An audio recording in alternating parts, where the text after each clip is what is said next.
আসসালামু আলাইকুম everyone, welcome back to my channel Bilkis kitchen blog.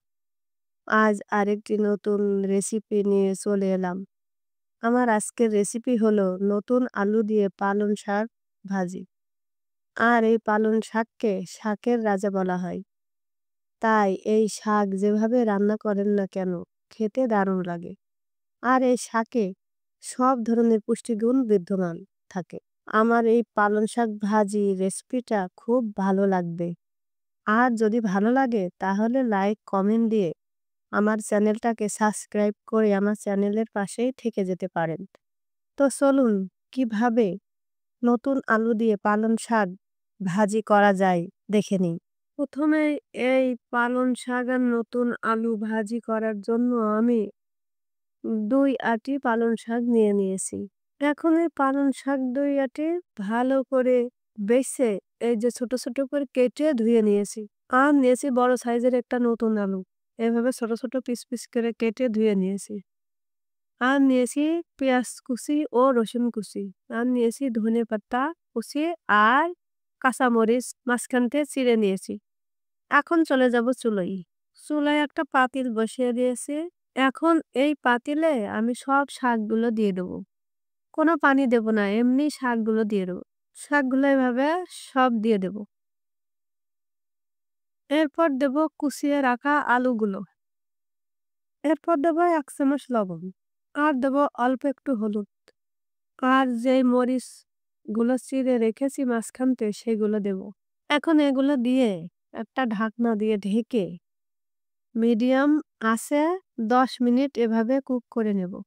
অবশ্যই মাঝে মধ্যে নেড়ে দিতে হবে, তা না হলে নিচেই লেগে যেতে পারে। এজন্য মাঝে মধ্যে নাড়াচাড়া করে দিতে হবে। ১০ মিনিট পর এই যে দেখেন শাক থেকে কত পানি ছেড়ে দিয়েছে। আবার শাকটা সেদ্ধ হয়েও গেছে, আলুটাও সেদ্ধ হয়ে গেছে। এই যে আলু আর শাক ভালোভাবে সেদ্ধ হয়ে গেছে। এখন এই শাক থেকে আমি পানি ঝরাই নেব।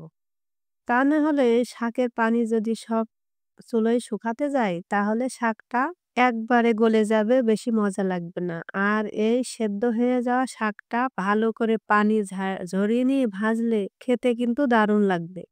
এরপর আবার চুলোয় পাতিল বসিয়ে দেব। পাতিলে পরিমাণ মতো তেল দিয়ে দেব।